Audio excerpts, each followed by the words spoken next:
You are already enough. You don't need to earn your worth.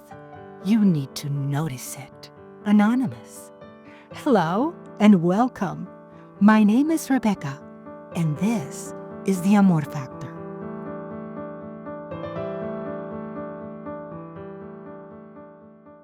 Hello, masterpieces, life helpers, caregivers, artists, and co-creators. Welcome again, and thank you for joining me for another episode of the Amor Factor. If you've listened to past episodes, you know we're in a journey of self-awareness, of discovering who we were created to be and why that matters. Because when we embrace our self-worth and our purpose as part of this amazing creation, we begin to live with intention. We begin to love deeper. We've explored how clarity in what was created with love can guide us to be more loving participants of this world. We've talked about caring for ourselves as an act of reverence, honoring the body we've received as a gift, becoming the best caregiver of self so we can offer healthier care to others. How emotional healing begins with letting go of what no longer serves us, forgiving what weighs us down, and moving into a gentle acceptance of our current circumstances. Acceptance that encourages us to change what we can, and most of all, to be grateful for what we have. But let's be honest, gratitude isn't always easy, especially when it involves difficult circumstances. There are many situations that can be difficult to be thankful about. Loss, uncertainty, pain, remembering a loved one who is no longer with you, and still being able to say thank you for the time you spent together can be very difficult. Yet gratitude is one of the most powerful and liberating emotional tools we can have for healing. But it may not always be spontaneous. It requires the work of self-awareness, reflection, insight, acceptance, and yes, letting go.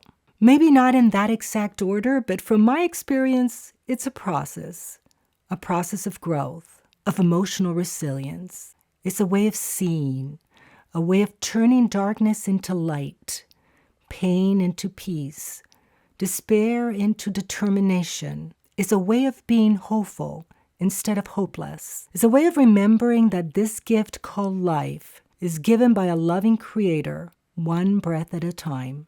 And if you take the time to consider the benefits of being grateful, you'll discover that it doesn't just help you feel better, it's actually better for you.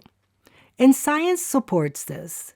In the Journal of Positive Psychology, researchers Lillian Jans-Beken and colleagues share in their 2020 update review that, quote, gratitude is positively associated with well-being, social relationships, and physical health, end of quote.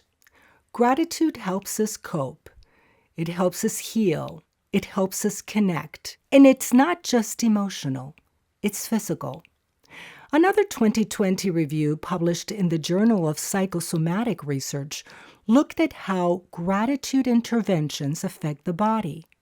Anna Boggiss and her team found that, quote, gratitude interventions were associated with improvements in sleep quality, blood pressure, and markers of inflammation, end of quote. But how does this connect to self-worth? Well, gratitude can be considered a form of reflection, and reflection is how we begin to understand ourselves, to better appreciate ourselves, to care for ourselves with more compassion. In a foundational study published in Social Behavior and Personality in 2002, Grant, Franklin, and Langford wrote, quote, self-reflection is the inspection and evaluation of one's thoughts, feelings, and behaviors, and insight is the clarity of understanding their results from this reflection, end of quote. And they added, quote, self-awareness is necessary for self-reflection to lead to insight, end of quote. When you pause to reflect, when you breathe, when you notice, when you give thanks, you're opening the door to insight, to healing, to growth. In my humble opinion, It all starts with a healthy self-worth that supports a strong foundation towards awareness and wholeness that fosters a gratitude for who you are. Gratitude helps let go. And when you let go, you may begin to see yourself in ways that you hadn't before. And when you see things from a different angle, you may find more compassion for yourself and for others. Now, I know that sometimes gratitude feels hard, like we talked about, when the body is tired, when the heart is hurting. But that's when it matters the most. Scripture reminds us in 1 Thessalonians 5:18 to give thanks in all circumstances, not because everything is perfect, but because gratitude helps us see the miracle in the moment. It's how we remember that we're part of something bigger. So here's my invitation for you. This week, take a moment to give thanks. Take a breath, place your hand on your heart, and say, thank you. Thank you for this breath. Thank you for this body. Thank you for this life. Thank you for making me one of your masterpieces. And thank you for the fact that you, the source of all love, is always my companion in this journey of life. Gratitude offers a lens, a way of seeing the world through possibilities, through hope, through the potential of every new day. I hope this week you can experience that. So thank you for listening.